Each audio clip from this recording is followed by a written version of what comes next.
ಎಂದರೆ ಇಲ್ಲ ಭಯ, ಒಲಿದರೆ ಶಕ್ತಿಯು ಎಲ್ಲ ಜಯ.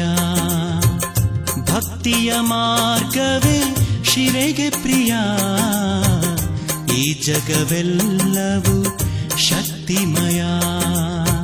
ಆದಿಪರಾಶಕ್ತಿ ಈಶ್ವರಿಯೇ, ಐಗಿರಿ ನಂದಿನಿ ಅಂಬಿಕೆಯೇ, ಅಖಿಲಾಂಡೇಶ್ವರಿ ಜಗನ್ಮಾಯೇ, ಚಾಮುಂಡೇಶ್ವರಿ ಮಹತಾಯೇ.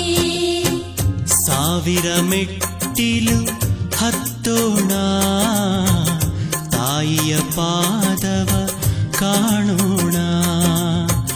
ಚಾಮುಂಡಿ ತಾಯಿಗೆ ಶರಣಾಗಿ